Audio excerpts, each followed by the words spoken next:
It's official. Twitter is trying to destroy itself, and Twitter's firing more people. And I think I know how the site would actually crash if it were to happen.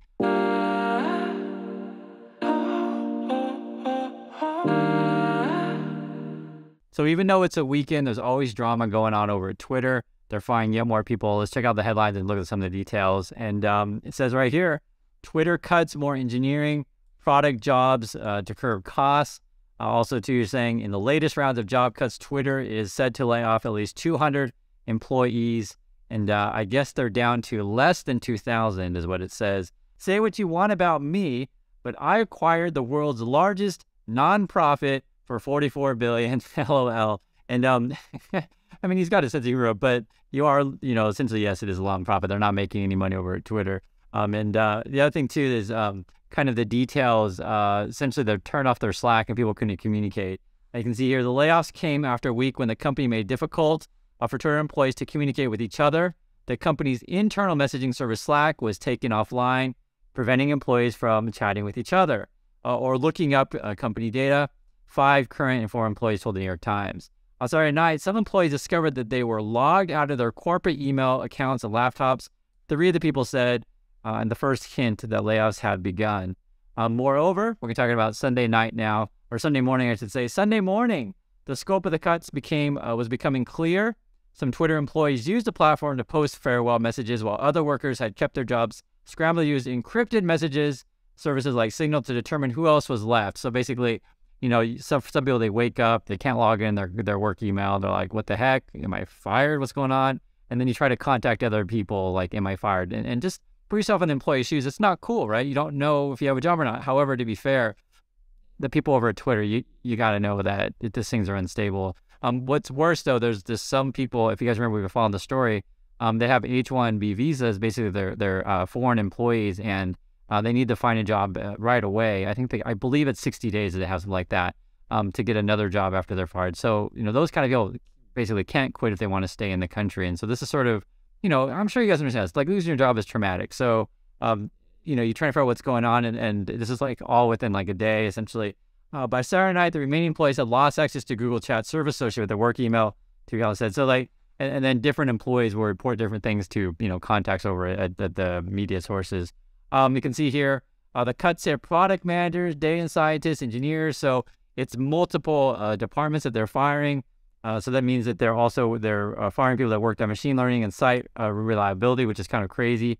And the other thing that's even more crazy, their monetization team, the monetization infrastructure team is what they call it. I guess it says that it was reduced to fewer than 8 people, and it used to have 30. And I get it, guys. I mean, I really do. There's people out there that say, oh, well, you don't need all this extra, losers, et cetera. And I understand that because it is true. It is very true that some of these companies overhired. Completely true. But, it's also true if you still need some employees to like run the company. Every time I read something on Twitter, they always say the same thing, that Twitter does not have a communications office. So I just laughed. It's crazy because when you then try to, get a statement from the company, there's no one to contact. Like there's no one there. And so like, it's always like a mystery, like how the thing is going to keep running. Oh, and full disclosure, if the site were to go down, basically how it would work, and why I'm thinking about right now, is if every user on Twitter were to put their accounts private, that would put a massive strain on the system, and I think would probably crash the website. So if you want to crash Twitter, that's how you do it. Tell everybody to put their accounts private. True story. Another thing that would happen as well is the Twitter bought some of these smaller companies. This is one of them. It's called Squad. And then any one of these smaller companies that they bought up, they also absorbed some employees. So they have fired some of them. And I guess some of these employees are a little bit more expensive than others. They're just looking at ways to cut costs. But I think one of these things, though, is that it would probably hurt innovation of said companies. But it looks like they had bought a video service as one of them. Also, too, this was saying, as the headline here actually goes, when this says they fired more people. But they were also saying that they have $14 million in unpaid bills. And this is regarding lawsuits and suppliers and stuff. And I know that they weren't paying their rent. And I think there was like a couple of jets. And I'm not sure if how accurate that number is, but I do know that they are being sued. There's so much stuff going on over there. And again, it's hard to know exactly because there's no communication office. Now this is the article here. It's called "New Cracks Emerge in Elon's Musk Twitter." This is the one that describes how the site might go down. And this is sort of something that they don't specifically say it, but they give a I'll show you. They give an indication of like how that could probably work. So they say here, so we ran data by current Twitter engineers who say it tracks what they're seeing internally. And so this is a case of when, if you guys are knowledgeable of this stuff, please write in the comments what you think about this, because they say, according to them, they say, but it's not only big external events that could cause the platform to become slower or less stable. When a user takes their account private, Twitter systems have to go through every single tweet account's history, mark them as private before marking those tweets visible to private accounts followers. And so this right here, that kind of thing, anything that would cause the system to be, data intensive, to cause all the data centers to, have to process all the accounts. So I think if everyone put their account private, it would probably crash the system, I would guess. So I saw that there and I was thinking, yeah, that would probably do it. So I'd be curious, for those of you who are knowledgeable about this kind of stuff, please share what other major sort of events would cause Twitter to, go overload, I guess, to describe it, I guess, theoretically, like a DDoS attack, or maybe I guess theoretically, if maybe someone made a whole bunch of new accounts all of a sudden, I guess that could do it. I'm just thinking like the ways that you would have to do that. I think that would probably be too time intensive though, because you have to verify numbers and stuff like that. But I do think if everyone just said, made their accounts private at the same time, it'd be kind of funny. Not to the Twitter, of course. Also too, this is talking about Twitter. They also took down they had a tool called Jira. This is like a communication tool or something. That says a tool Twitter uses to track everything from progress on feature updates and regulatory compliance also stopped working. And it just doesn't sound good, to be frank. I don't get what's going on over there and how they're still running.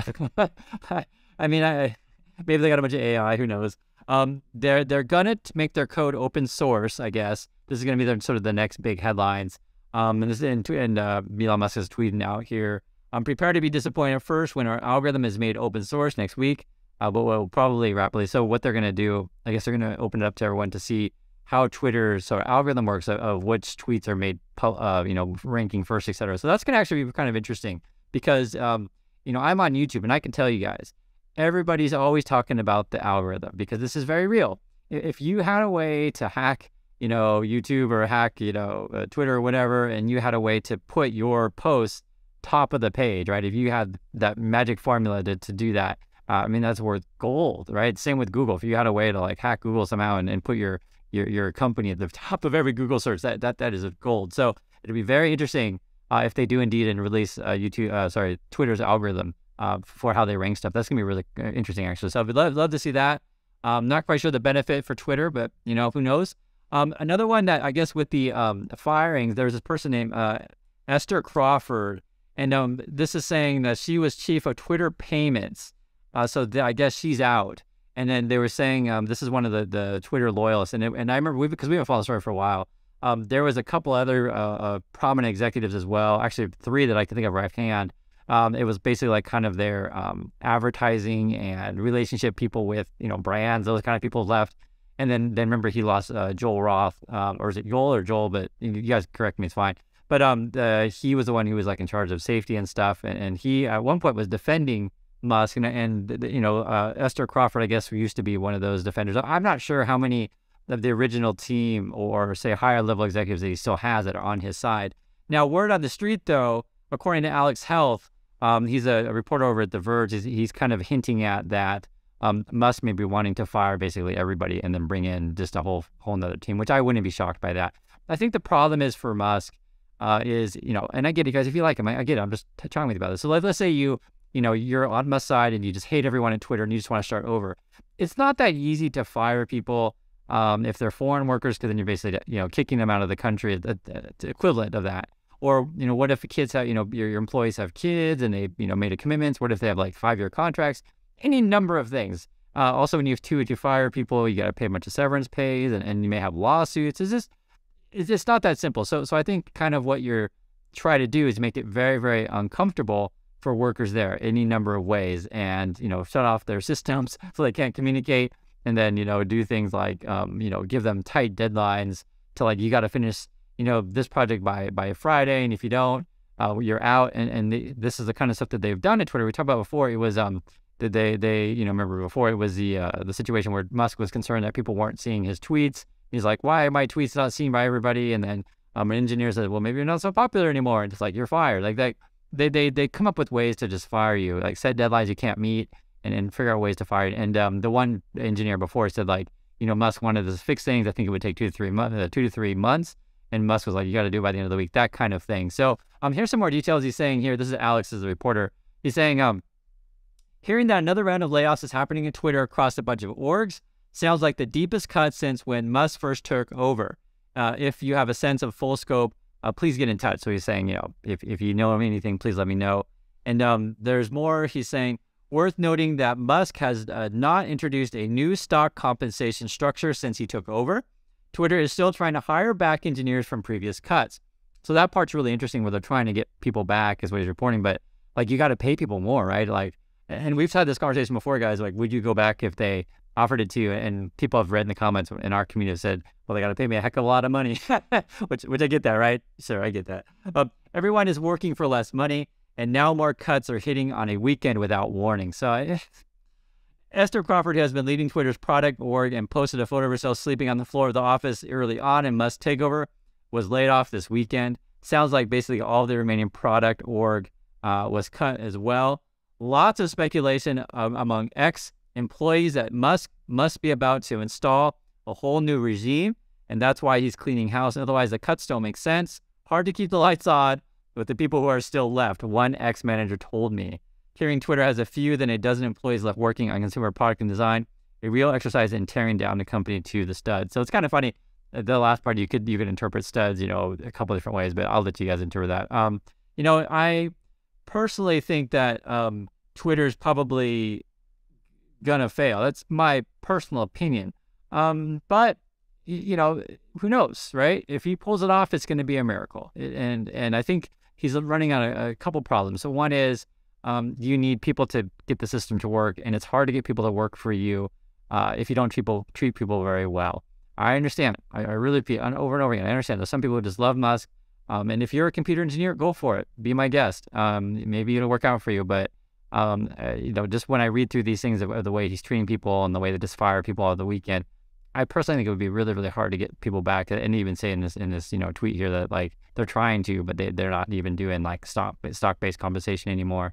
The other thing too as well is the problem with Twitter or any social media organization is you have so many regulations in multiple countries. You're also dealing with Musk, and he's got his things with Tesla. I think they have their big media day on March 1st, which should be coming right up, right? So we'll get some big news on that. I'll report on that. Don't worry. And and they're losing money. So you're having all these sort of situations. They're getting sued, and I'm probably left some stuff out. But yes, I get it. If you're a Musk and you love Musk and you love everything about Musk that he does, we'll see what happens.